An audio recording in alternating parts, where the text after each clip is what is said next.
Jazakallah khair. Alhamdulillahi Rabbil Alamin. Wabihi nasta'in ala umuri dunya wad din. Segala puji bagi Allah, Tuhan semesta alam. Allah itu maha baik sama kita. Semuanya Allah adakan. Segala fasilitas yang dibutuhkan oleh manusia. Dialah yang menghidupkan kita. Dialah yang memberikan makan kepada kita. Dialah yang membuat kita bisa berjalan, bisa berbicara, bisa duduk, menyimak dan mendengar. Dialah Allah yang ala kulli syai'in qadir. Dan hanya kepadanya kita meminta pertolongan dalam menghadapi urusan-urusan dunia yang terkadang membuat air mata harus menetes, hati menjadi sedih, dada menjadi sesak.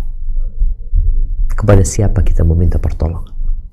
Kepada Allah Azza wa Jalla. Kita tahu bagaimana Nabi Ya'qub alaihissalam, beliau menangis sedih ya, karena harus berpisah dengan Yusuf alaihissalam. Itulah masalah yang dihadapi manusia dalam kehidupan ini, yang terkadang tiada tempat untuk mengeluh dan mengadu kecuali kepada Allah Jalla Jalaluhu. Begitu pula masalah-masalah agama yang terkadang kita pun harus menghadapi makian, cacian yang membuat dada menjadi sesak. Kepada siapa kita minta pertolongan? Kepada Allah yang ada di atas arsy. Allahumma salli wa sallim ala abdika wa rasulika Sayyidina wa maulana Muhammadin wa ala alihi wa ashabihi ajma'in, amma ba'd. Kalau tema kita mengapa tak menangis lagi, ada banyak hal yang menyebabkan manusia menangis. Sepertinya ya semua sampai hari ini mungkin masih menangis. Menangis karena ditinggal orang-orang yang dicintai. Menangis karena haru. Menangis karena menahan sakit. Dan menangis karena sedih disebabkan musibah yang menimpa begitu menyakitkan. Menangis karena kecewa kepada orang-orang yang kita percaya, yang kita titipkan cinta kepada mereka, kemudian mereka berkhianat atas kepercayaan tersebut. Tapi bukan itu yang akan kita bahas. Kita akan membahas tentang menangis karena takut kepada Allah Azza wa Jalla.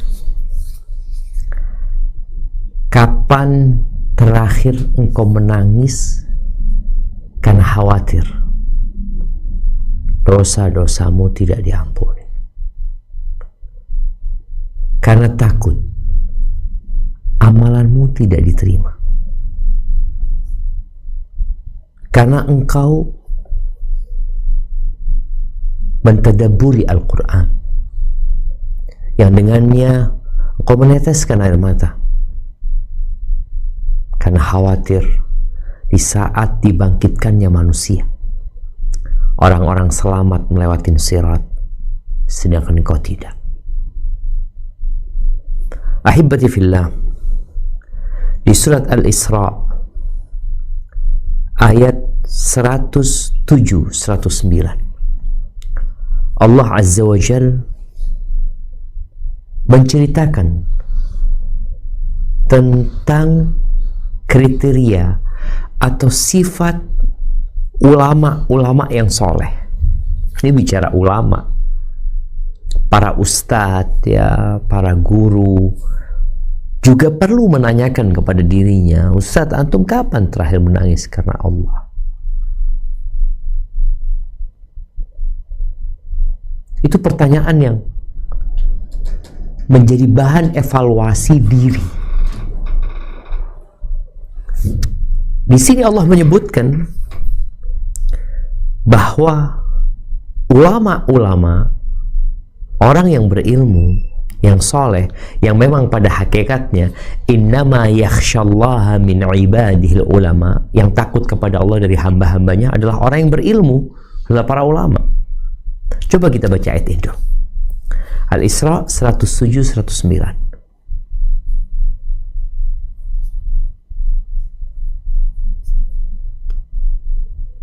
A'udzu billahi minasyaitonir rajim.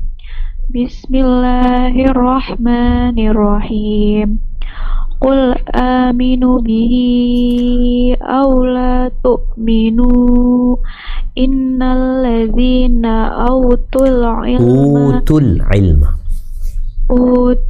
ilma min qablihi idza yutla alaihim yakhirruna lil adqani sujada. Ya, artinya katakanlah Muhammad, berimanlah kamu kepadanya atau tidak usah beriman, sama saja bagi Allah. Sesungguhnya orang-orang yang diberi pengetahuan sebelumnya, apabila Al-Quran dibacakan kepada mereka, mereka menyungkut atas muka mereka sambil bersujud.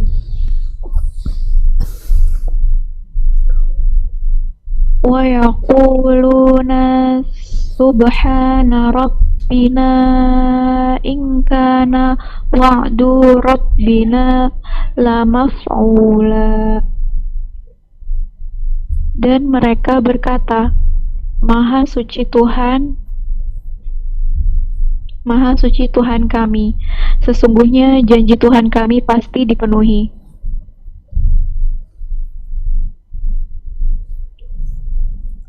Nah, lanjut.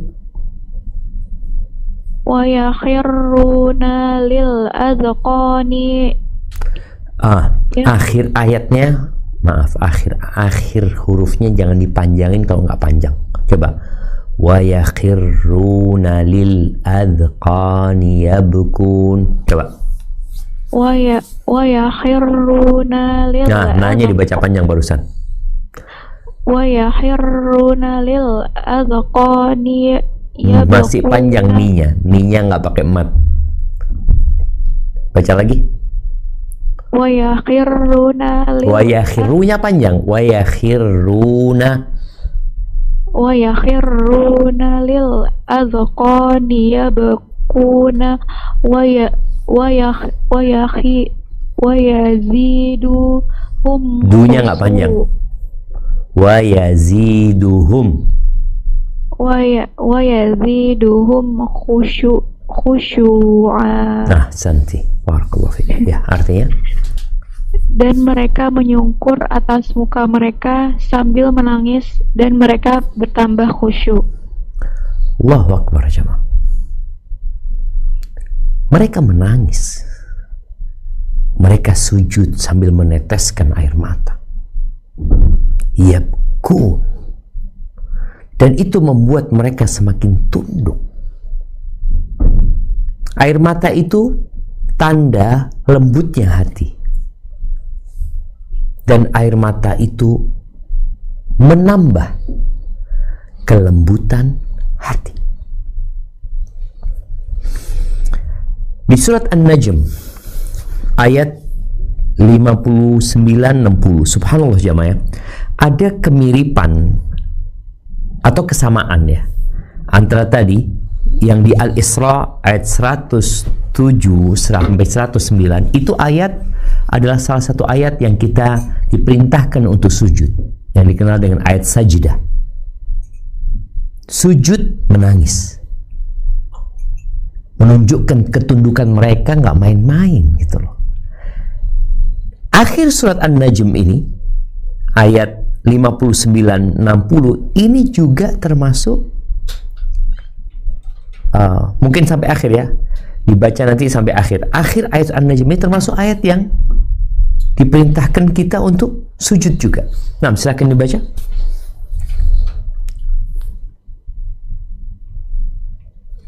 Dibaca sampai akhir ya, sampai ayat 62. Nah, Bismillahirrahmanirrahim. Afamin hadzal hadisi ta'jabuna wa tadhakuna wa la tabkun wa tadhakuna wa la tabkun wa antum samidun fasjudu lillahi wa'budu. I-nya nggak panjang, baca lagi. Fasjudu lillahi wa'budu. Ahsanti. Nah, artinya, maka apakah kamu merasa heran terhadap pemberitaan ini dan kamu menertawakan dan tidak menangis, sedang kamu melengahkannya? Maka bersujudlah kepada Allah dan sembahlah Dia. Allahu Akbar jemaah. Ini sebuah panggilan agar orang menangis. Pada suatu kesempatan di hadis yang diriwayatkan oleh banyak sahabat ya. Salah satunya dari Abu Dzar radhiyallahu taala anhu, dari Nabi alaihi salatu wassalam, bahwa beliau mengatakan, inni ara ma la tarawun wa asma ma la tasma'un. Sesungguhnya aku melihat apa yang tidak kalian lihat, dan aku mendengar apa yang kalian tidak mendengar. Attatis sama wa huqqalaha an ta'itta. Langit itu merintih dan pantas langit itu merintih. Ma fiha maudi'u arba'i asabi'. Di langit tuh tidak ada, kita lihat langit begitu luasnya ya, dan dia 7 lapis. Di situ ada miliaran bintang-bintang. Kita ini salah satu planet aja, di langit begitu banyaknya. Tidak ada satu tempat seluas 4 jari illa wa malakun wadi'un jabhatahu sajidan lillah, melainkan di situ ada malaikat yang sedang sujud meletakkan keningnya untuk Allah Azza wa Jalla. Jadi di setiap tempat 4 jari ini 4 jari, ada malaikat yang meletakkan keningnya sujud untuk Allah Azza wa Jalla. Lalu Nabi alaihi salatu wasallam mengatakan, "Lau ta'lamuna ma a'lam la dhahiktum qalilan wa la bakaitum katsiran." Wallahi lau ta'lamuna ma a'lam, demi Allah, jikalau kalian mengetahui apa yang aku ketahui, niscaya kalian akan sedikit tertawa dan banyak menangis. Wa ma taladzattum bin nisa'i 'alal furush, dan kalian tidak akan bersenang-senang merasakan kelezatan dengan istri kalian di atas ranjang. Wala kharajtum ila su'adat taj'aruna ila Allah Azza wa Jalla, niscaya kalian akan keluar menuju ke lereng-lereng gunung, berteriak menjerit meminta kepada Allah Azza wa Jalla. Hadis yang diriwayatkan oleh Tirmidzi rahimahullahu ta'ala. Ilmu apa sih yang dikatakan oleh Nabi alaihi salatu wassalam, kalau kalian tahu apa yang aku ketahui, niscaya kalian akan sedikit tertawa dan banyak menangis. Kalau kita melihat kehidupan kita itu lebih banyak hiburannya, lebih banyak ketawa ketiwinya, nangis kadangkala juga nggak pernah. Dalam sepekan berapa kali kita ketawa dan berapa kali kita menangis? Dan tanyakan juga, nangisnya kita kenapa? Ibnu Hajar al-Asqalani, karena hadis yang tadi secara umumnya, jikalau kalian mengetahui apa yang kita juga diriwayatkan oleh Imam Bukhari, Ibnu Hajar mengatakan yang dimaksud dengan ilmu, pengetahuan dalam hadis ini adalah yang berkaitan dengan keagungan Allah Azza wa Jalla, wa intiqamihi mimma ya'sih, dan bagaimana hukuman yang Allah berikan kepada orang-orang yang bermaksiat kepadanya, bagaimana kemurkaan, bagaimana amarah Allah kepada orang yang bermaksiat kepadanya. Allah nggak suka dengan kemaksiatan. Kita aja kalau tahu sama bos kita, apabila kita melanggar kita akan dihukum, dan kita tahu bos kita adalah orang yang menegakkan aturan, ya, yang nggak main-main, kita jadi takut. Bagaimana dengan Allah Azza wa Jalla yang Maha Agung? Kemudian ilmu pengetahuan tentang kondisi menakutkan ketika ruh itu dicabut.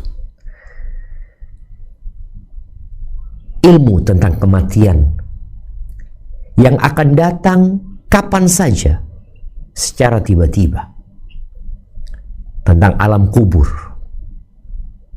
bagaimana ketika seorang ditinggal sendirian, bagaimana manusia meninggalkan rumah yang dia bangun, pakaian yang dia beli, kendaraan yang mewah sebagai kebanggaan untuk dirinya, pasangan hidup, anak-anak, tempat memadu cinta dan kasih bersama mereka di rumah kita. Kita harus meninggalkan semua itu. Lalu kita hidup sendirian. Wajah yang sering dirawat di salon, mata yang sering diberi hiasan celak, itu akan keluar dari tengkoraknya. Bibir yang senantiasa dihiasin dengan lipstik, itu akan dimakan oleh binatang-binatang tanah. Hilang manusia. Kalau tahu itu, kalian akan banyak menangis dan sedikit tertawa. Apalagi tentang hari kiamat. Kalau kalian mengetahui tentang kiamat, maka ya akan membuat kalian takut. Kemudian kalian akan meneteskan air mata, berharap Allah mengampuni dosa-dosa kita, menerima amalan kita, dan kita terus berbuat dosa. Ahibati fillah, di surat Al-Hajj ayat 1 dan 2, dan sebenarnya banyak di Al-Quran, ya. Ana ingin kita membaca ayat ini di mana Allah menyuruh kita takut dengan kondisi yang kalau kita menghadirkan pemandangan kiamat itu, maka kita akan sedikit tertawa. Kita akan sibuk dengan hal-hal yang positif. Kita akan meninggalkan duduk-duduk, kongkow-kongkow, nongkrong yang terkadang tidak membawa kecuali kepada dosa. Apa kata Allah di surat Haji ayat 1 dan 2? Nah. Bismillahirrahmanirrahim. Ya ayyuhan nasu taqu rabbakum Inna zalzalatas sa'ati syai'un azim. Baca lagi. T-nya jangan disambung sama shin. Inna zalzalatas sa'ati syai'un azim. Ya. Inna zalzalatas sa'ati syai'un azim. Baca lagi. Inna zalzalatas sa'ati syai'un azim. Ya, bagus. Artinya, hai manusia, bertakwalah kepada Tuhanmu. Sesungguhnya kegoncangan hari kiamat itu adalah suatu kejadian yang sangat besar. Yauma tarawnaha tazhalu kullu murdi'atin amma arda'at wa tad'u kullu dhati hamlin hamlaha wa taran nasa sukara wa ma hum bisukara walakinna azaballahi syadid. Ingatlah, pada hari ketika kamu melihat kegoncangan itu, lalailah semua wanita yang menyusui anaknya dari anaknya yang disusuinya, dan gugurlah kandungan segala wanita yang hamil, dan kamu lihat manusia dalam keadaan mabuk. Padahal sebenarnya mereka tidak mabuk. Akan tetapi azab Allah itu sangat kerasnya. Allahu Akbar. Bagaimana dengan kejadian di mana seorang ibu yang menyusui anaknya akan dilepas anaknya, ditinggal anaknya. Semua wanita yang hamil akan menggugurkan kandungan. Orang-orang seperti mabuk. Mereka tidak mabuk. Mereka sedang ketakutan. Bagaimana Rasul sallallahu alaihi wasallam? Aisyah radhiyallahu taala anha pernah ditanya oleh Ubaid bin Umair rahimahullahu taala, dia mengatakan, akhbirina bi a'jabi syai'in ra'aiti min Rasulillah sallallahu alaihi wasallam. Kabarkan kepada kami hal yang paling menakjubkan yang engkau lihat dari Rasulullah sallallahu alaihi wasallam. Qala fasakatat. Aisyah diam. Pertanyaannya bukan pertanyaan yang biasa. Maka Aisyah diam, mungkin dia mulai mengingat-ingat perkara apa yang paling menakjubkan yang pernah dialami dari hidup bersama Rasul SAW. Thumma qalat, kemudian Aisyah berkata, lamma kanat laylah minal layali, pernah di satu malam, pada waktu bermalam di rumahnya Aisyah. Artinya istri Nabi ini 9. Kalau pada saat itu memang sudah 9. Yang Aisyah hanya dapat 9 malam sekali sebelum dibagikan waktunya Saudah. Tahu-tahu Nabi SAW mengatakan kepada Aisyah pada saat mungkin sudah ada di atas ranjang berdua, Nabi mengatakan sallallahu alaihi wasallam, ya Aisyah, dharini ata'abbadul laila li Rabbi. Wahai Aisyah, biarkan aku ya, malam ini aku ingin beribadah untuk Rabbku. Menghubungin istri itu dapat pahala, bernilai ibadah. Tapi beliau ingin sholat. Apa kata Aisyah yang udah rindu suaminya? Maka Aisyah mengatakan, wallahi inni uhibbu qurbaka wa uhibbu ma yasurruka. Demi Allah, aku suka dekat sama engkau ya Rasulullah, dan aku suka apa yang menyenangkanmu. Maka kemudian Nabi SAW bangun. Berarti pada waktu itu mungkin sedang tiduran. Beliau bangkit dari ranjangnya, beliau ambil wudu, kemudian setelah itu beliau sholat. Kata Aisyah radhiyallahu anha, falam yazal yabki hatta balla hijrahu. Beliau nangis pada sholatnya sampai pangkuannya itu basah dengan air mata beliau. Qalat wa kana jalisan. Pada saat itu beliau sedang duduk. Falam yazal yabki sallallahu alaihi wasallam hatta balla lihiyatahu. Beliau terus menangis ya sampai jenggotnya basah dengan air mata beliau. Thumma baka hatta balla al-ard. Beliau terus menangis sampai air matanya membasahi tanah yang ada di hadapan beliau.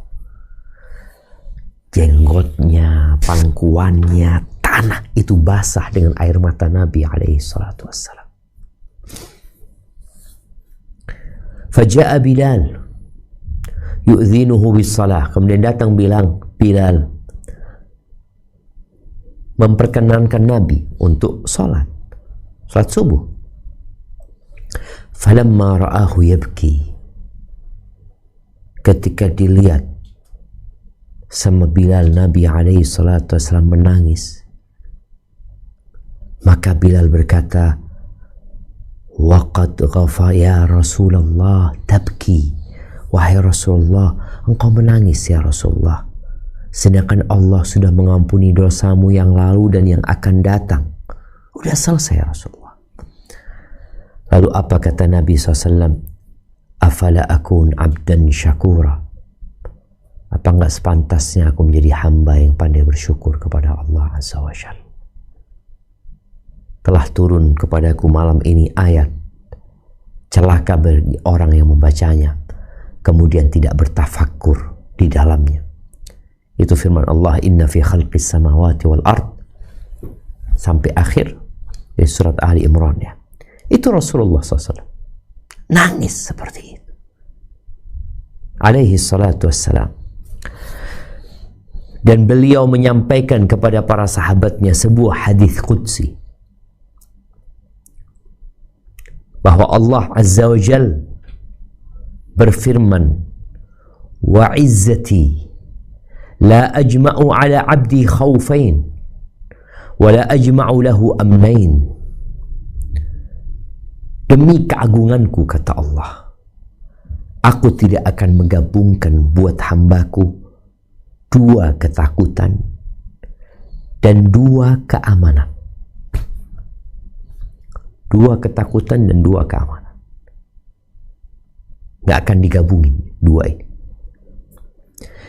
Idza aminani fid dunya akhaftuhu yaumal qiyamah. Kalau dia merasa aman dari aku ketika di dunia, maka aku akan bikin takut dia pada hari kiamat. Ada orang yang merasa, oh Allah Maha Pengasih, Maha Penyayang, sehingga dia terus berbuat dosa. Kewajiban-kewajiban ditinggalkan, maka aku akan bikin dia takut pada hari kiamat. Wa idza khafani fid dunya amantuhu yaumal qiyamah. Kalau dia takut kepada aku pada saat di dunia, maka aku akan buat dia aman pada hari kiamat. Diriwayatkan oleh Ibnu Hibban.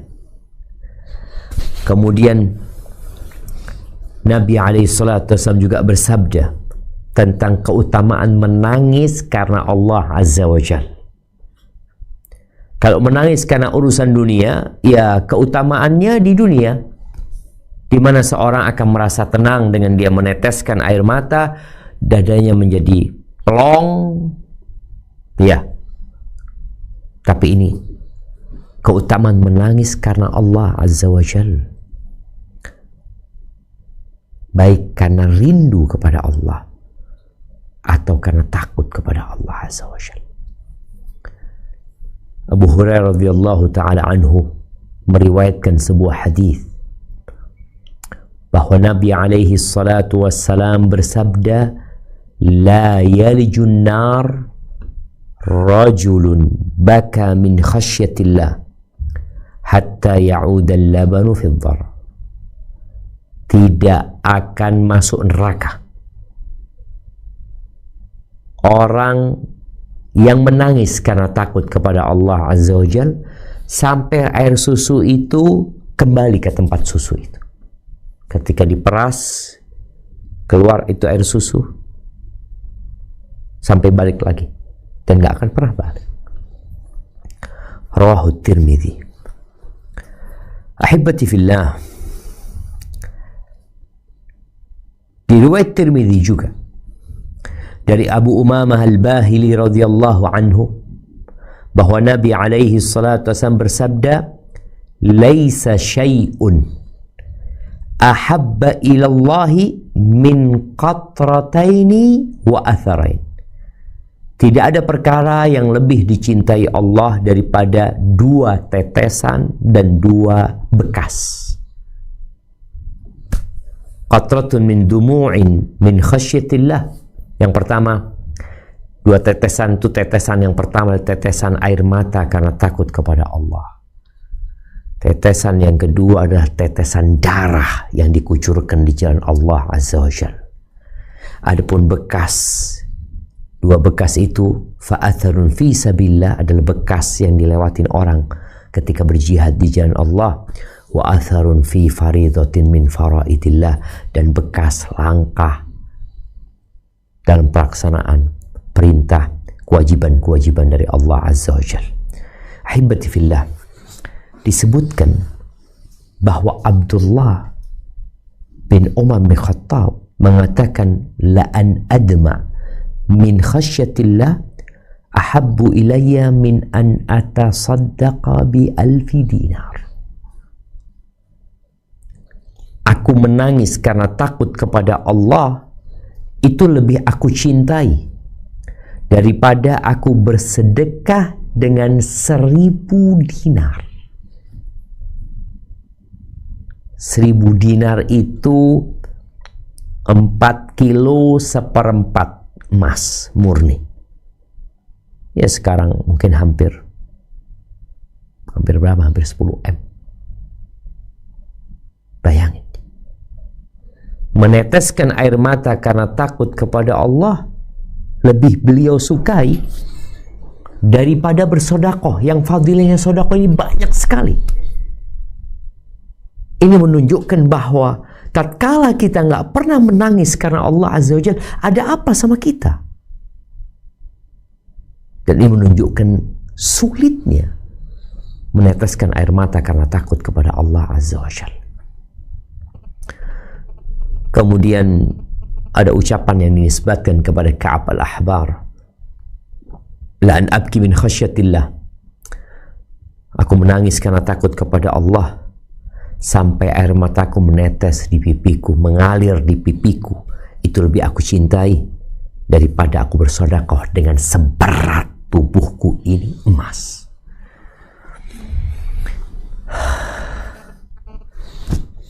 Pertanyaannya, bagaimana cara kita menangis karena Allah Azza wa Jalla? Dulu pada waktu awal hijrah itu terjadi. Sedikit-sedikit mewek, nangis, sampaikan ayat-ayat tentang neraka, tentang azab Allah, kita jadi ingat sama dosa-dosa kita. Tapi setelah berjalannya waktu, terkadang kita jadi sulit menangis. Yang ada marah-marah.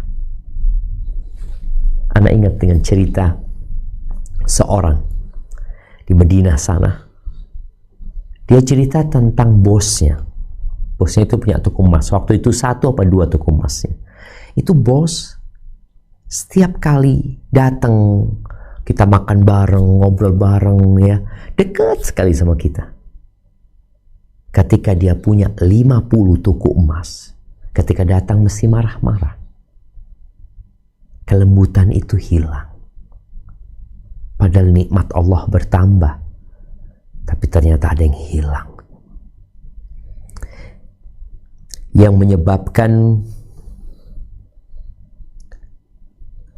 air mata sulit untuk menetes dan mengalir di pipi, ternyata hatinya keras. Kita udah berulang kali mungkin membahas tentang masalah hati. Jadi ternyata mata ini terhubung dengan jantung. Jika hatinya lembut, maka seperti mata air ya, yang dia akan keluar dengan mudahnya. Tapi kalau hatinya keras, ya nggak ada air mata memang. Keras hatinya. Kata Ibnu Qayyim rahimahullahu ta'ala, wa mata aqhatatil ainu minal buka' min khasyatillah. Jika mata telah kering dari tangisan karena takut kepada Allah Azza wa Jal, fa'lam, maka ketahuilah bahwa penyebab keringnya adalah hati yang keras. Tadi kita mau gali nggak ada airnya.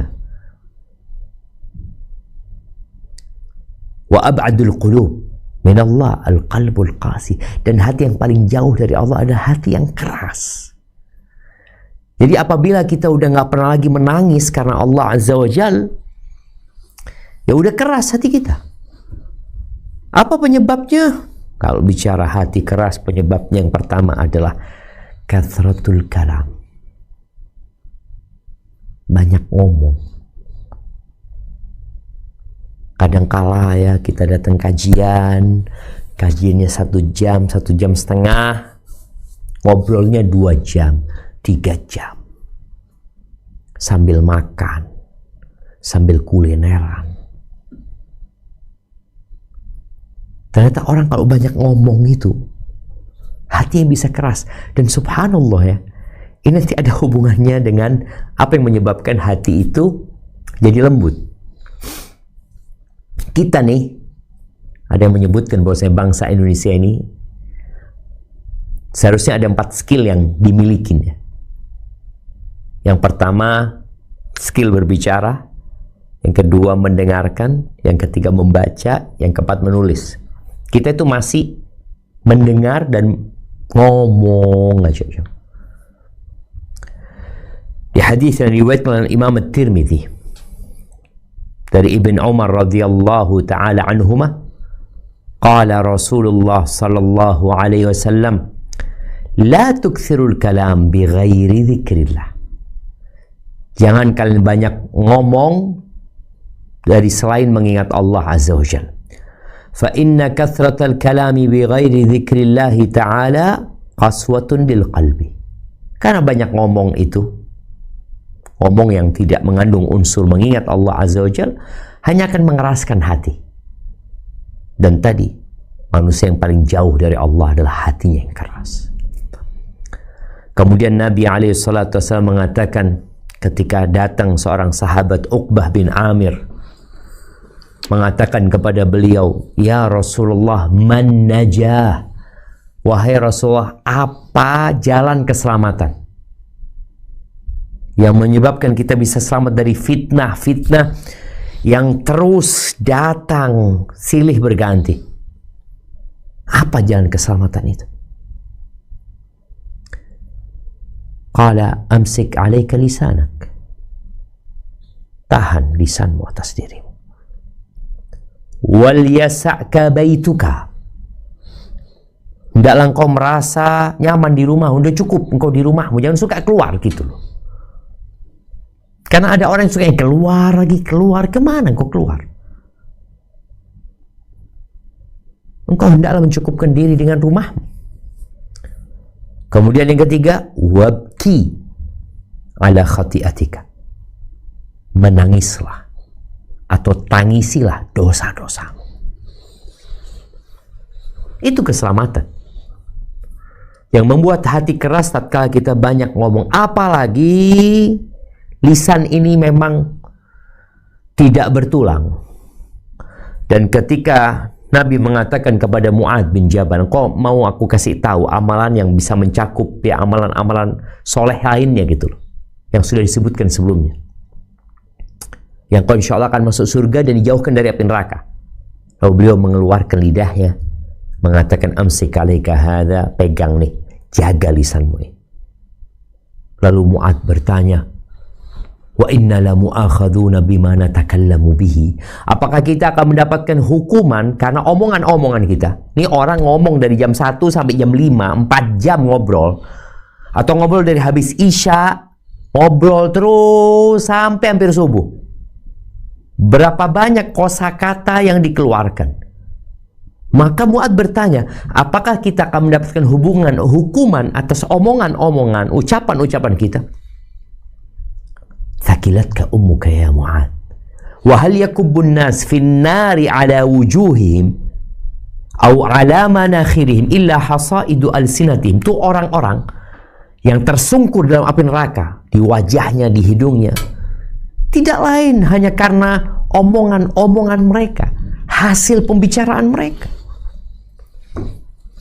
Maka tolong mulailah kita mengurangi omongan.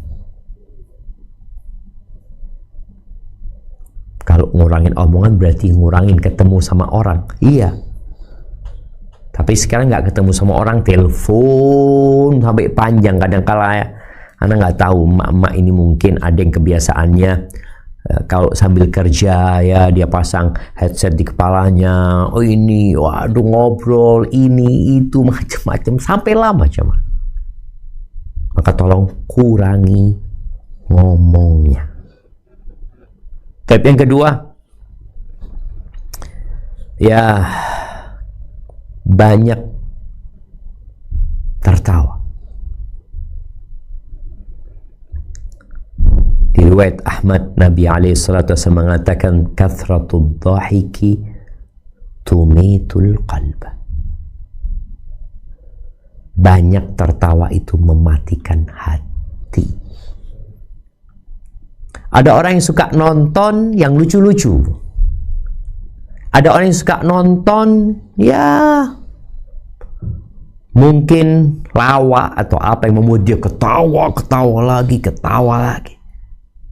Ketawa tuh boleh. Nabi tertawa, tapi tidak banyak. Berarti kita perlu mengurangi tontonan yang membuat kita tertawa. Kita perlu mengurangi gurauan yang membuat kita tertawa. Jadi semuanya kalau kebanyakan itu jadi buruk.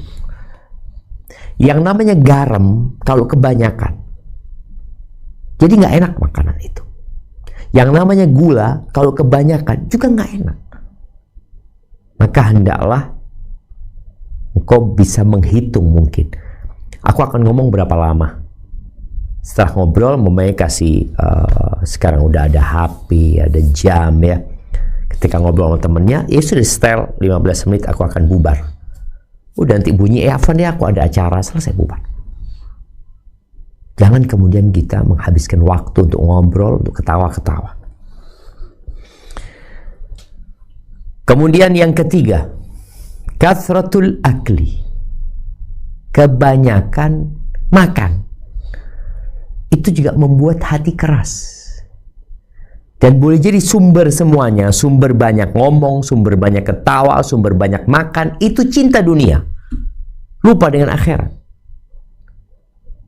Makan lagi. Apalagi sekarang ya.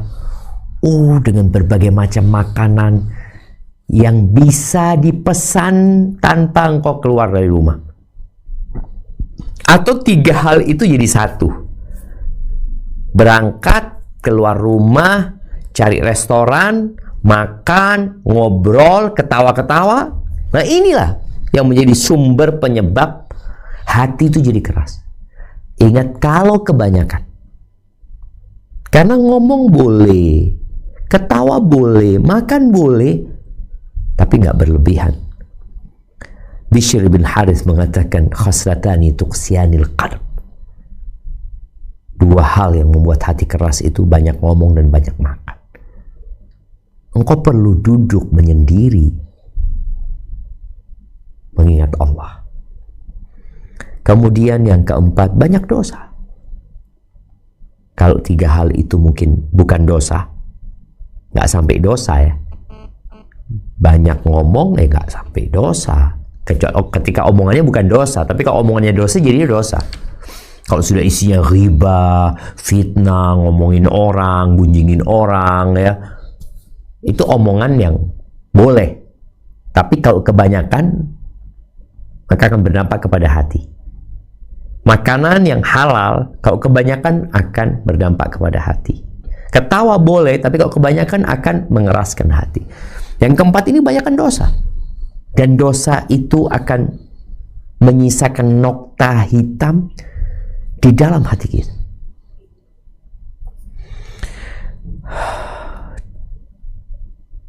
Dan disebutkan oleh sebagian salaf ya, al-badanu idza uriya raqqa.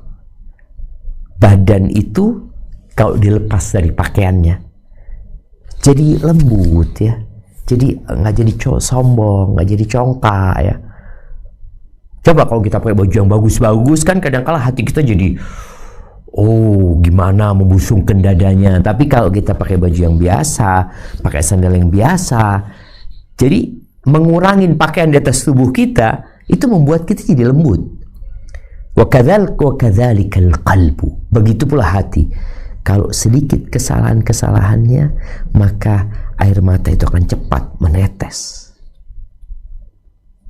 Kemudian yang kelima, yang menyebabkan hati keras adalah kawan-kawan yang buruk.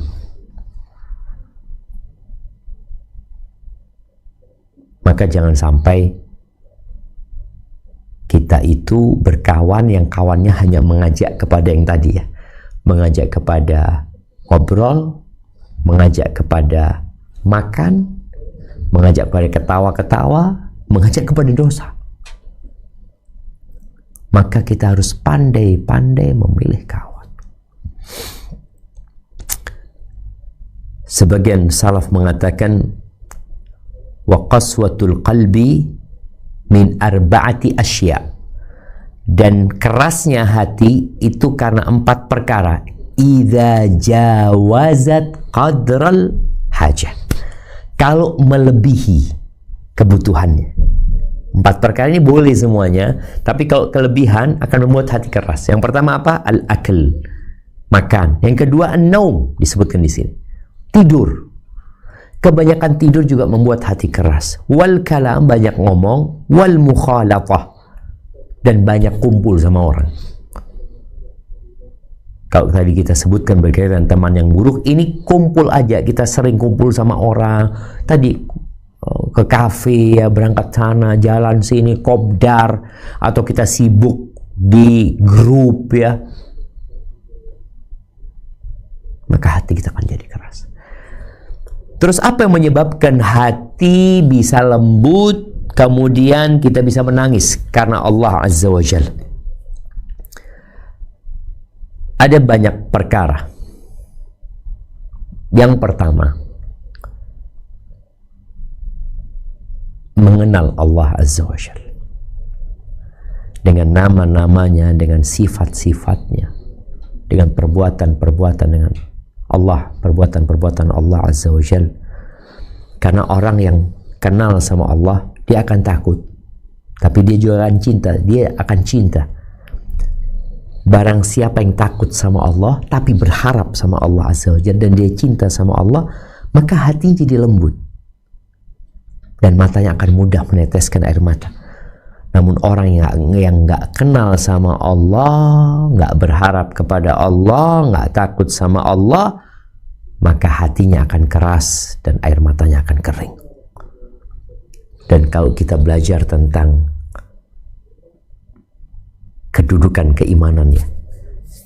Maka ada cinta yang seharusnya menjadi pemandu semua perbuatan kita. Ulama menyebutkan bahwasanya ibadah itu seperti burung ya. Kepalanya itu cinta. Sayap kanan kirinya adalah rasa takut dan rasa harap. Ketika ini seimbang dan penuh dengan cinta, maka burung itu akan sampai ke tempat tujuan.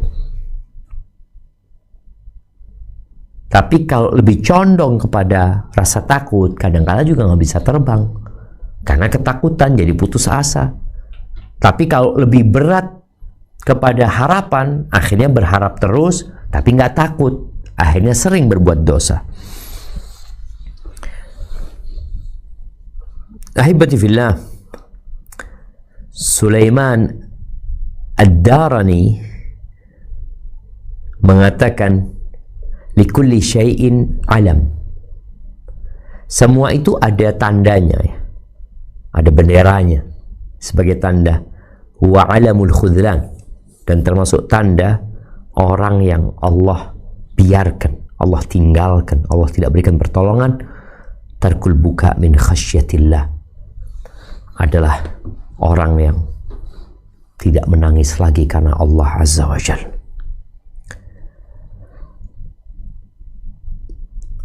Nah, kemudian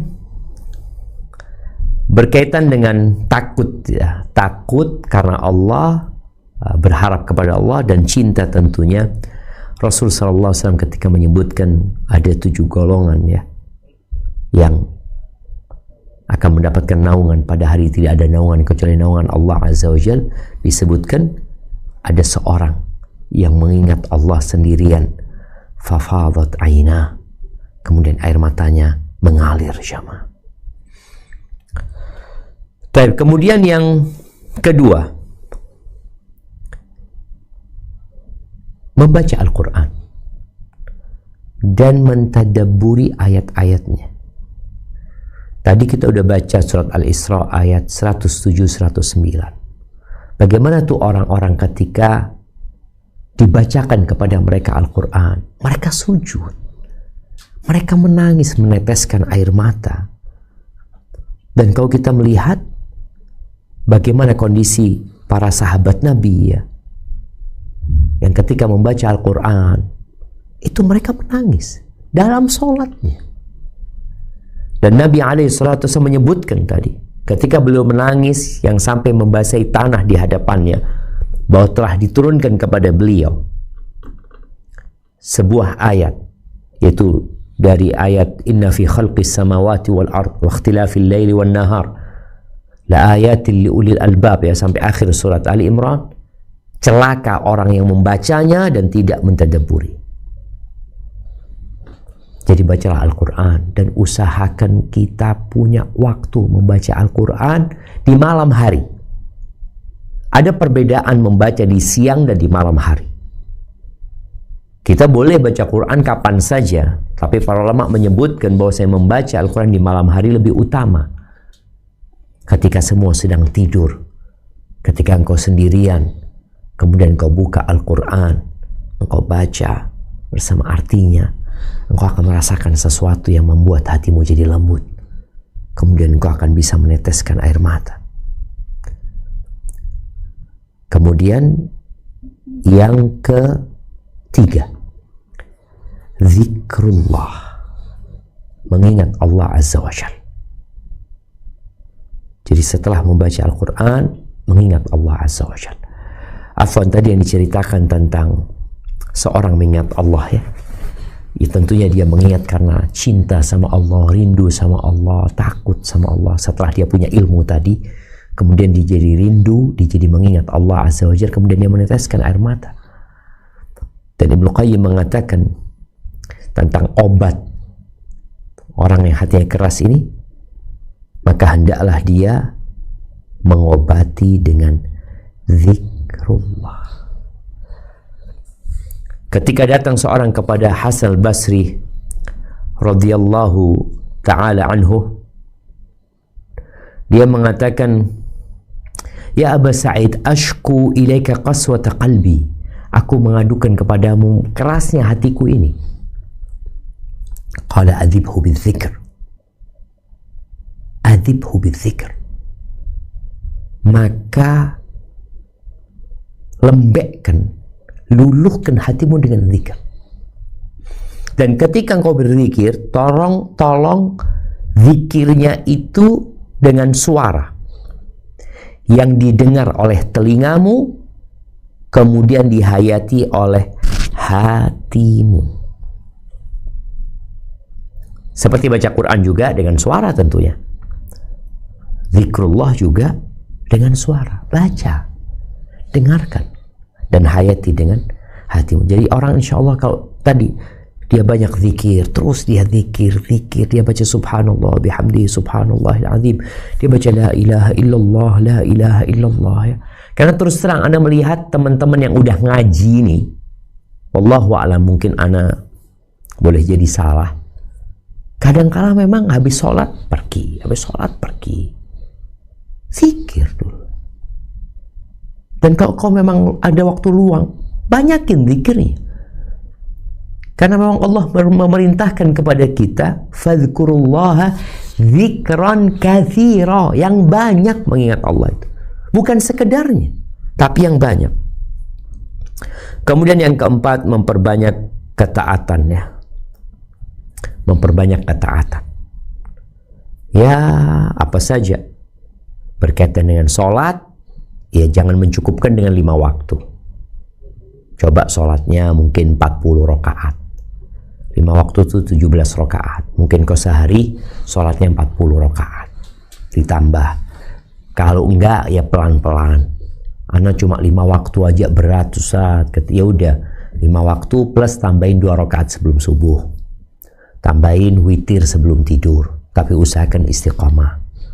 Puasa juga. Ana ini nggak pernah puasa. Tadi kita bicarakan bahwa penyebab kerasnya hati itu banyak makan. Maka paling tidak kita punya waktu mengosongkan perut kita. Dan subhanallah, puasa itu menyehatkan tubuh kita dan menyehatkan hati kita. Asalkan puasanya yang benar.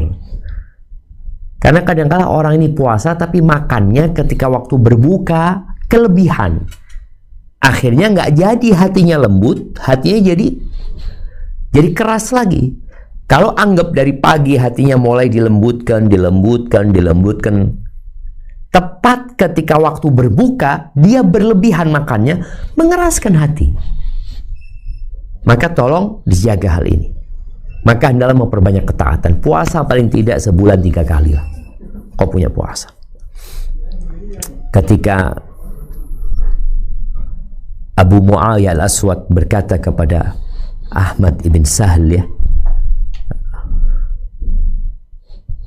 ya Aba Ali, man akthara lillahi sidq nadiyat ainah. Barang siapa yang jujur sama Allah, maka matanya itu akan basah. Wa ajabathu idza da'ahuma. Ketika dia ngajak matanya nangis langsung ikut. Itu ketika orang jujur sama Allah Azza wa Jalla. Maka tolong jaga kejujurannya. Orang kalau sudah suka nipu, suka bohong, ya tentunya sulit dia akan menangis. Dan yang kelima adalah mengingat kematiannya. Melihat orang-orang yang akan mati. Melihat jenazah. Itu juga termasuk yang membuat hati jadi lembut. Kemudian kita meneteskan air mata. Nabi SAW menangis ketika melihat putranya meninggal dunia, Ibrahim alaihissalam.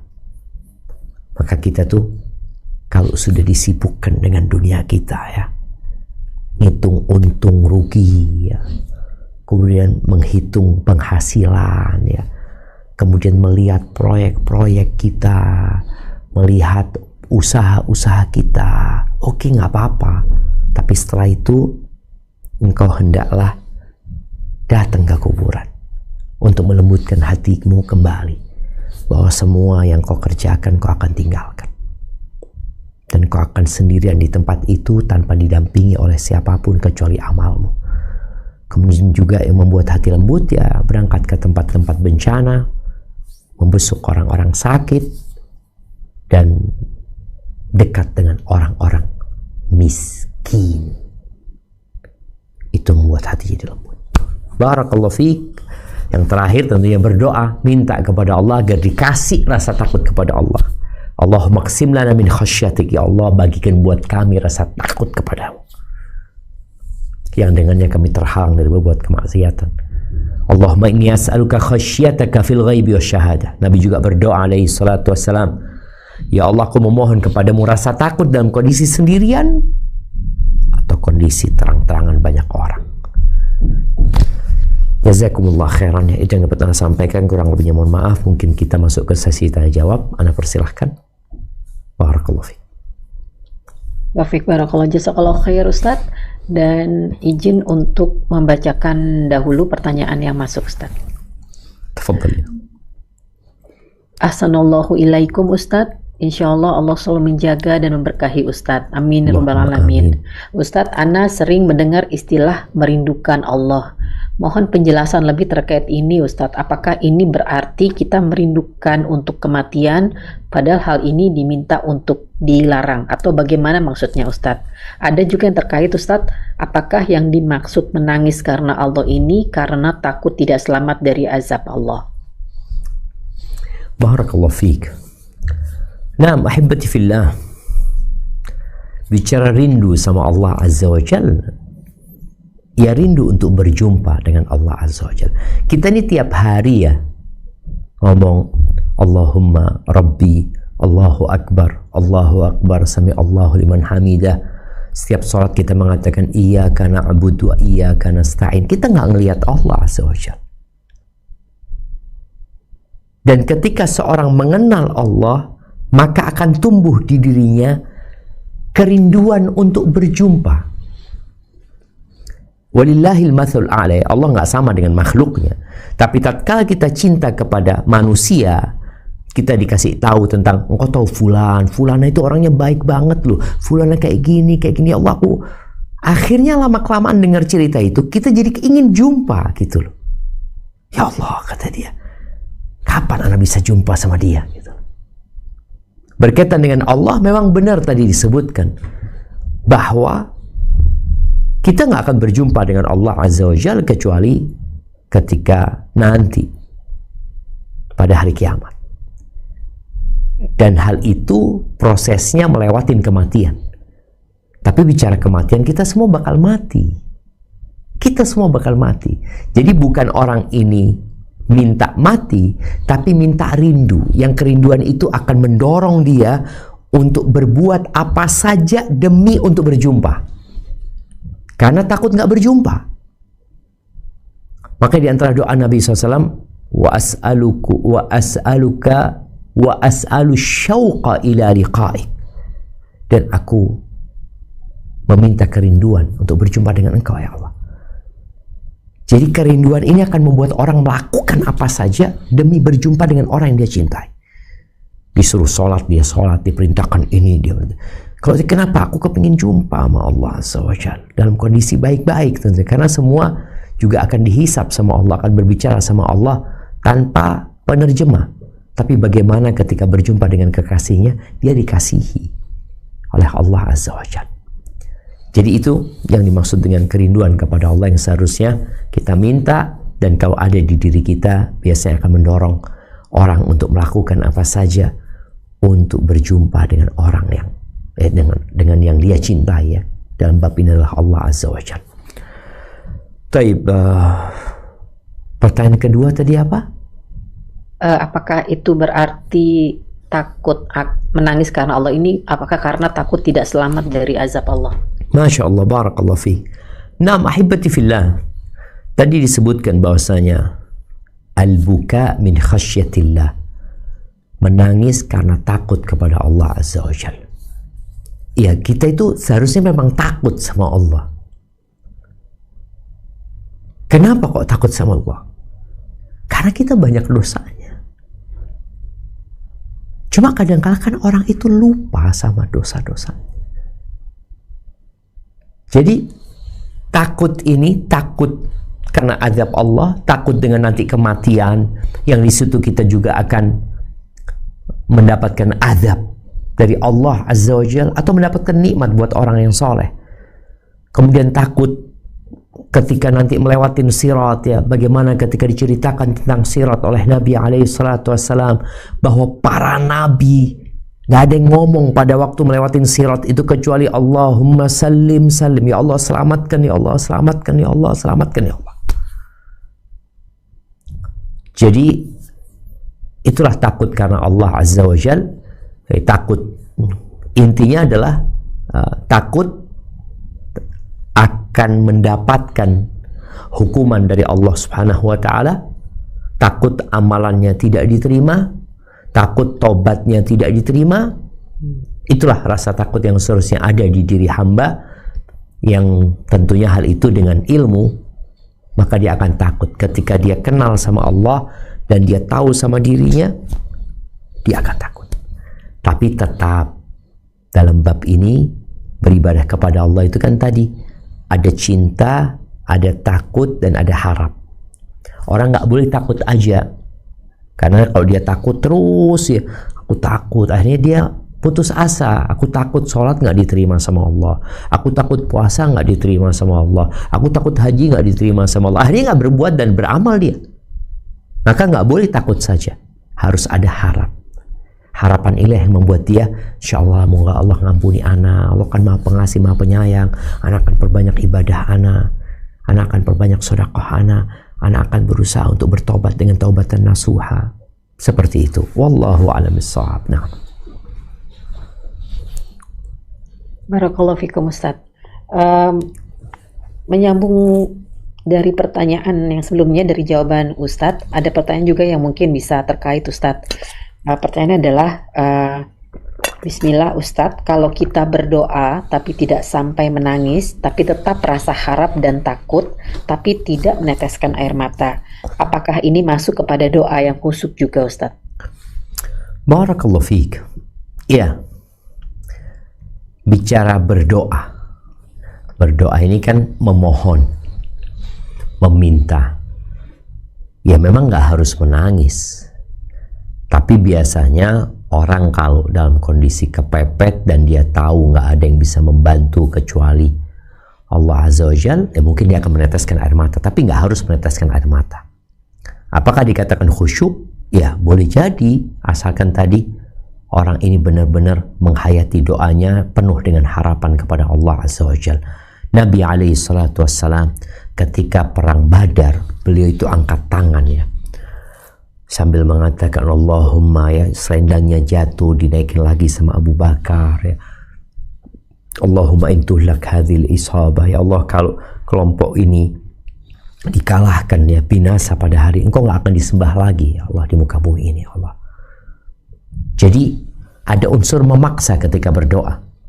Wallahu alam, ana belum membaca apakah Nabi menangis pada waktu itu, tapi yang ana tahu enggak. Jadi kalau bicara doa nggak harus menangis. Nabi alaihissalam juga sering berdoa ketika Jumat umpamanya ya, di khutbah Jumat ya, beliau berdoa. Di momen-momen lainnya beliau memohon kepada Allah, beliau nggak menangis. Jadi nggak harus menangis baru dikatakan khusyuk, tapi menangis karena takut kepada Allah, ya karena takut dia kemudian dia meneteskan air mata, bukan karena dia meminta sesuatu, tapi karena dia khawatir dari sesuatu yang boleh jadi juga dia di sana memohon kepada Allah agar diselamatkan dari api neraka, diselamatkan dari azab kubur ya. Hadza wallahu a'lam bishawab. Jazakallahu khair Ustaz. Berikutnya kita akan beri kesempatan kepada jamaah dari Zoom yang sudah raise hand. Tafadholi Ukhti Dewi, tafadholi untuk bertanya langsung. Afwan, satu pertanyaan dan sebisa mungkin sesuai dengan tema.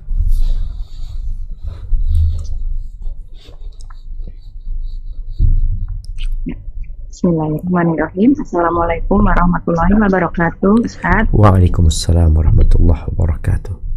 Barakallahu fiik atas kesempatannya. Kan izin bertanya Ustadz, beberapa waktu yang lalu anak kan dalam kondisi yang sulit gitu ya Ustadz ya, kondisi perekonomian keluarga. Nah, dari situ ibadah-ibadah itu ditambah gitu Ustadz, karena memang kondisi sulit di urusan dunia gitu ya Ustadz ya. Alhamdulillah Allah berikan taufik untuk anak tuh lebih ibadahnya bisa lebih dari yang sebelumnya. Nah, alhamdulillah sekarang kondisi itu sudah mulai berjalan lebih baik kesininya Ustadz. Nah, dengan dari situ Ana berdoa semoga Ana selalu dijaga Ustadz untuk sebagai wujud syukur tuh untuk tidak kadang kan kalau kita dikasih dunia yang lebih tuh kadang kan kita lupa gitu ya Ustadz, maksudnya udah kayak nggak nikmat gitu berdoa gitu. Dan alhamdulillah Ana masih diberi kesempatan kadang-kadang gitu bisa berkhulwat dengan nikmat gitu Ustadz. Tapi beberapa hari ini Ana itu ada perasaan di dalam hati itu kok gelisah, itu Ana tuh kayak takut gitu Ustaz, nanti suatu ketika Ana ada di posisi yang kemarin gitu Ustaz. Jadi kadang Ana masih berdoa tuh kayak urusan dunia tuh kadang nangisnya itu kok lebih banyak daripada urusan akhirat, meskipun Ana juga alhamdulillah kadang-kadang tuh diberi nikmat bisa berdoa untuk urusan akhirat yang baik, yang banyak gitu Ustaz. Nah, itu mohon masukannya gitu supaya hati Ana tuh kadang-kadang datang pikiran yang takut untuk nanti suatu saat kembali gitu Ustadz ke yang lalu gitu. Nah. Ustadz apa boleh satu lagi karena ini agak urgent Ana nanyanya gitu. Terus bendahara gitu Ustadz. Nah, Ana pasti berkecimpung di situ, tapi suami Ana itu nggak bolehin Ana untuk ikut perlombaannya. Kan ada tarikan iuran. Nah, tapi iurannya itu dipakai untuk kita konsumsi makan bersama. Untuk hadiah itu dari sumbangan warga gitu Ustadz. Apakah dari batas-batas mana yang diperbolehkan dan tidak diperbolehkan Ustaz? Karena anak agak saling bersilang pendapat dengan suami. Syukran Ustaz, jazakallahu khair. Assalamualaikum warahmatullahi wabarakatuh. Barakallahu fikum ya. Iya, berkaitan dengan pertanyaan yang pertama ya. Memang kalau bicara doa, kita tuh tatkala membutuhkan sesuatu atau dalam kondisi terdesak, kepepet, ya kita akan benar-benar minta gitu. Sehingga tadi boleh jadi menangis karena takut nggak dikasih. Jadi menangisnya itu karena takut tidak dikasih yang dipinta. Dan termasuk ibadah juga ya. Karena doa itu adalah ibadah kepada Allah Azza wa Jalla. Ad-du'a huwa al-ibadah. Maka tatkala seorang memohon kepada Allah untuk urusan dunianya, itu ibadah juga kepada Allah Azza wa Jalla. Karena dia tahu bahwa kondisi yang kemarin boleh jadi kembali lagi. Boleh jadi perekonomian akan jadi sulit. Karena memang Allah bisa mengambil semua yang ada di diri kita. Tangan ini pun kalau Allah mau ambil, Allah ambil. Kedua mata kita, tidak sedikit orang-orang yang keluar rumah bisa melihat pulang buta, kecelakaan, hilang matanya.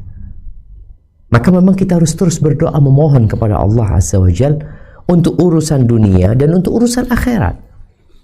Allah mengatakan tentang doa orang-orang beriman, Rabbana atina fid dunya hasanah wa fil akhirati hasanah wa qina adzaban nar. Minta kebaikan dunia, minta kebaikan di akhirat, dan minta diselamatkan dari api neraka. Tinggal bagaimana kita itu minta akhiratnya diperbanyak. Bagaimana cara memperbanyaknya? Coba dibaca doa-doa yang diajarkan Nabi alaihi salatu wassalam. Untuk urusan agama dan akhiratnya, apa aja yang diminta Nabi sallallahu alaihi wasallam.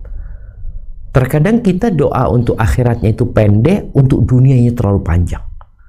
Karena kita nggak tahu dengan akhirat dan tidak tahu bagaimana seharusnya seorang muslim berdoa memohon kepada Allah Azza wa Jalla untuk urusan akhiratnya. Ya, adapun untuk pertanyaan yang kedua, mungkin bisa ditanyakan kepada yang lainnya karena memang tidak berhubungan dengan pembahasan kita saat ini. Barakallahu fiik. Naam. Jazakallahu khair wa barakallahu fiik Ustaz. Berikutnya kita terima pertanyaan berikutnya. Tafadholi Ukhti Putri. Satu pertanyaan dan Afwan bisa mungkin sesuai dengan tema. Jazakillah khairan Ukhti Mala. Assalamualaikum warahmatullahi wabarakatuh Ustaz. Waalaikumsalam warahmatullahi wabarakatuh. Ahsanallahu ilaikum Ustaz. Ustaz, kesempatan ini Ana tidak bertanya tapi Ana ingin nasihat dari Ustaz. walaupun Ustadz pernah menyampaikan nasihat ini, tapi Ana masih butuh nasihat diulangi sebagai pengingat untuk Ana, Ustadz. Ustadz, Ana pernah membaca bahwa ada ayat-ayat khusus yang membuat sahabat-sahabat Rasulullah SAW itu menangis ketika sholat, Ustadz.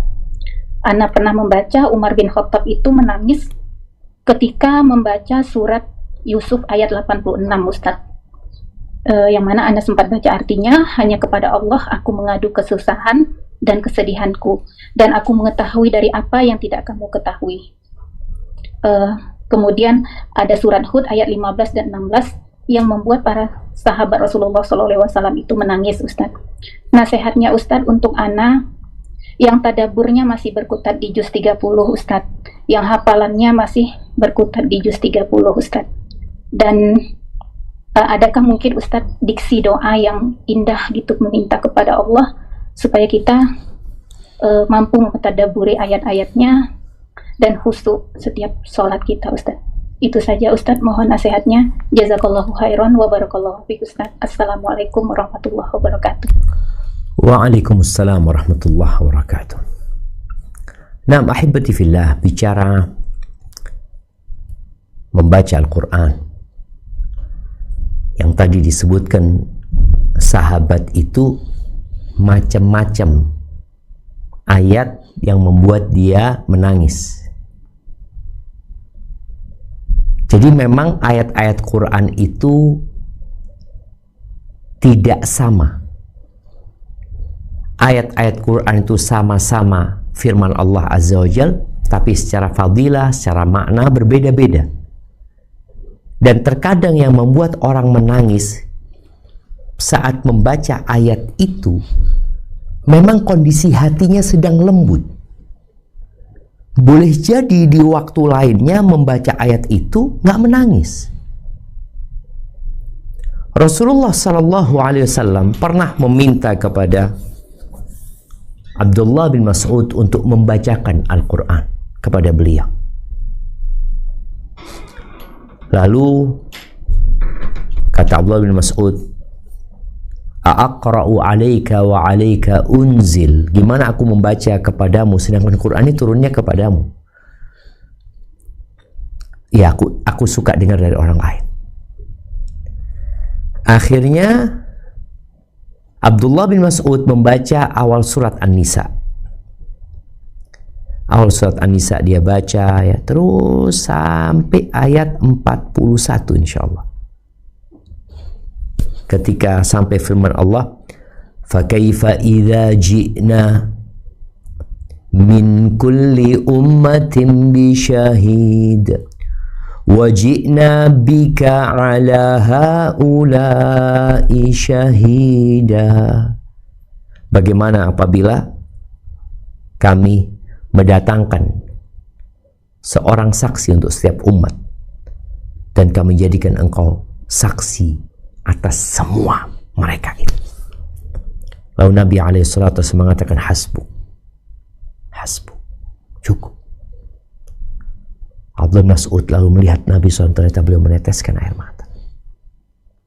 Jadi ada kondisi-kondisi yang memang membuat orang itu jadi baca ayat itu menangis. Ada yang baca ayat itu yang nggak menangis. Boleh jadi kembali kepada kekhusyuan tadi, pada pentadaburan dia untuk ayat yang dibaca. Mungkin semua pernah merasakan yang seperti itu. Ada kondisi dia lembut banget, baca Quran, baca ayat tentang neraka, dia berhenti ya. Maka nasihat ana buat teman-teman yang membaca Al-Quran, kalau tadi dikatakan hanya di juz 30. Juz 30 itu isinya tentang neraka, isinya tentang kiamat, isinya tentang hal-hal yang seharusnya membuat orang jadi takut kepada Allah Azza wa Jal. Maka kalau engkau fokus di juz 30 nggak ada masalah, fokuskan di sana. Di situ ada ayat-ayat yang seharusnya membuat engkau menangis.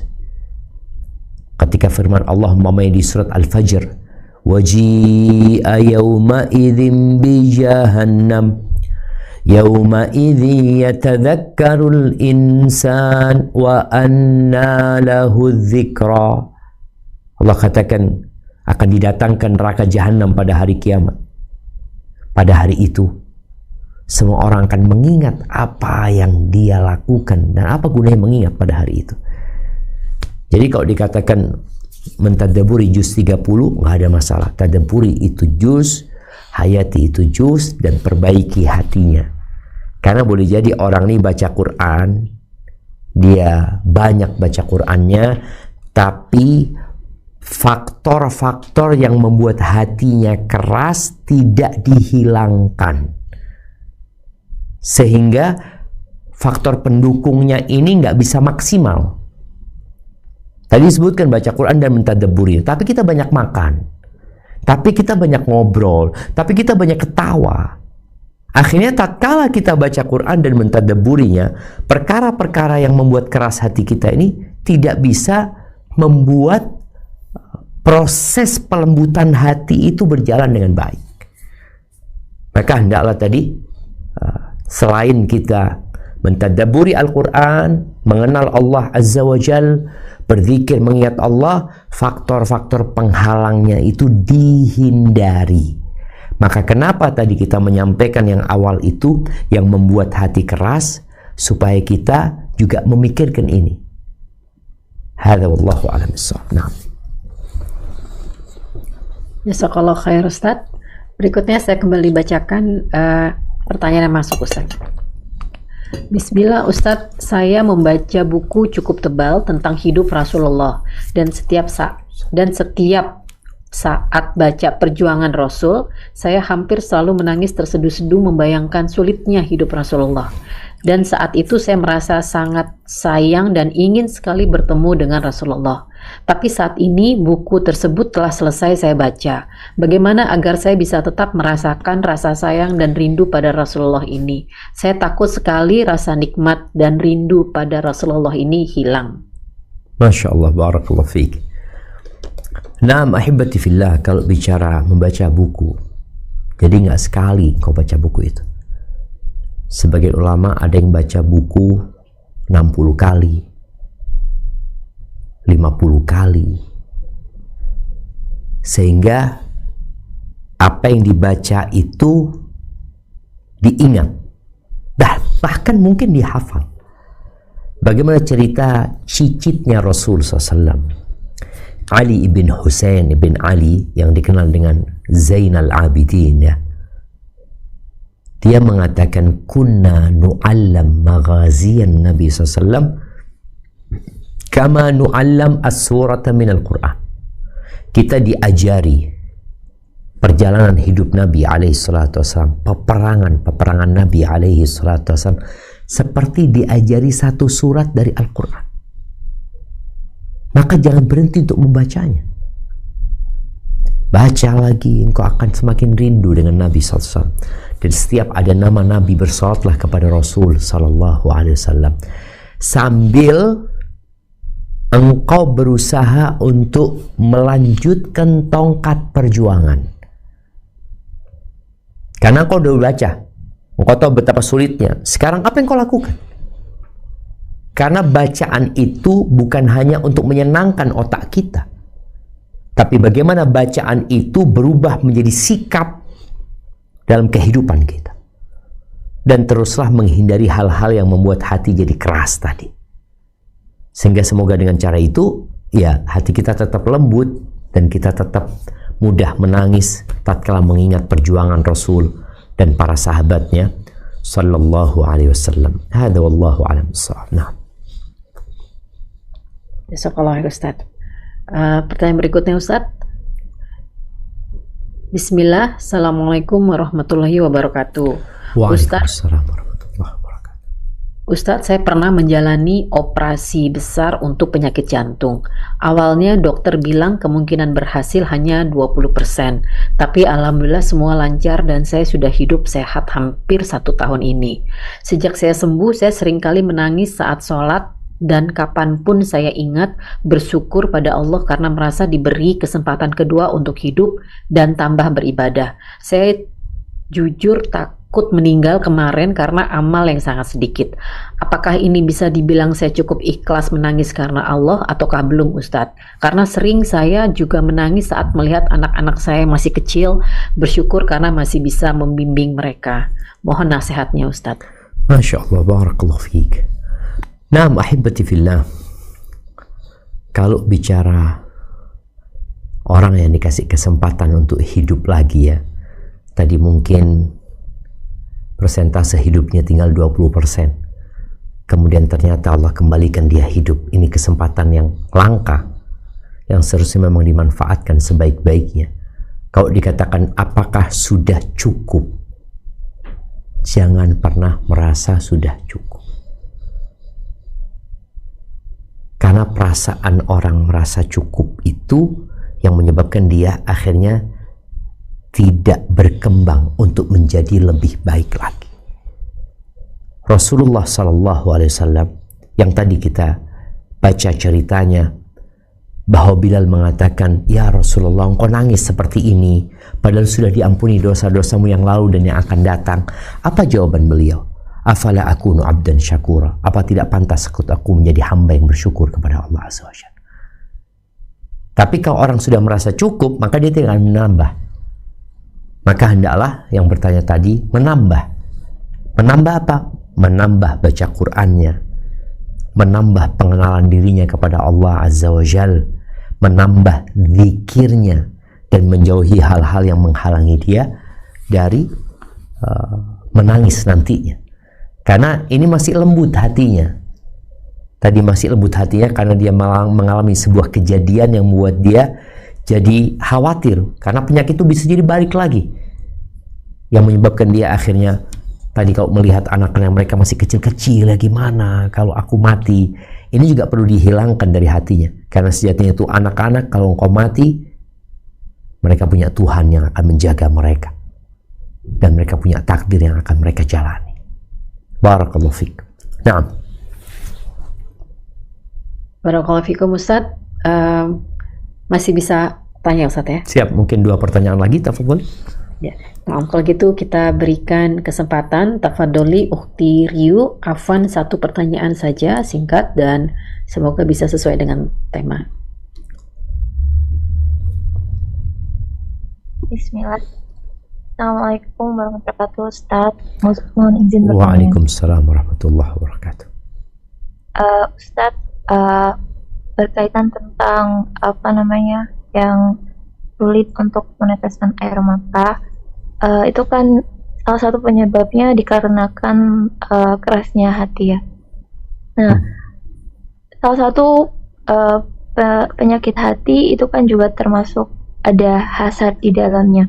Nah, mohon nasihatnya bagaimana agar kita terhindar dari hasad dan hati kita tidak menjadi keras. Masya Allah, barakallahu fiik.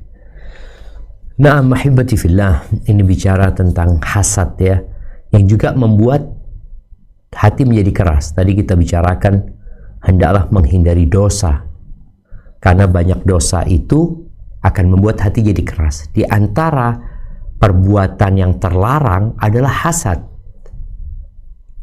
dan hasad ini membuat pemilik hatinya hidup dalam penderitaan. Kalau ditanya bagaimana kita mengobatin hasad ya, ma khala jasadun min hasad. Sebagian ulama mengatakan tidak ada tubuh yang terhindar dari hasad. Hasad itu baru akan dicabut ketika masuk surga nanti. Tapi orang yang mulia akan selalu memangkas pohon hasadnya. Dipangkas dengan meminta pertolongan kepada Allah Azza wa Jalla. Dengan menanamkan di hati bahwasanya itu udah takdir Allah, dia naik jabatannya, dia semakin kaya, semakin sukses, itu Allah yang kasih. Kalau engkau mau, engkau minta sama Allah Azza wa Jalla. Jadi bagaimana dia berusaha untuk memangkas pohon hasad tadi. Yang kedua, dengan cara mendoakan orang tersebut. Ya Allah, mudah-mudahan fulan, ya Allah, diangkat derajatnya, diluaskan rizkinya. Jadi kita sebenarnya nggak suka dia kaya, umpamanya gitu ya. kita nggak suka dia sukses, tapi cara menghilangkannya malah dengan cara mendoakan dia supaya sukses. Lalu kita yakin bahwa doa kita akan dikabulkan. Kenapa? Katanya akan dikirim malaikat yang mengaminkan doa kita. Yang ketiga, untuk menghilangkan hasad itu melihat kepada yang di bawah.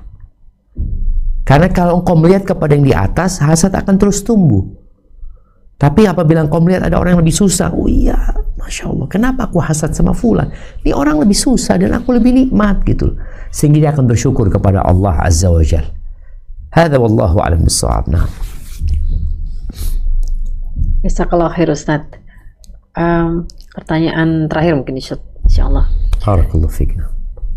Bismillah Ustadz, Afwan izin bertanya, suami saya masih jarang sholat dan salah satu anak saya terjerumus akan zina. Saya setiap sholat menangis takut akan azab yang mungkin mereka dapatkan. Saya faham mungkin saya juga banyak dosa, tapi saya benar-benar khawatir akan mereka. Apakah ini tangis karena Allah ataukah masih duniawi?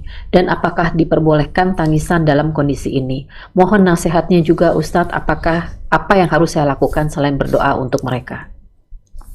Masya Allah, barakallahu fiik.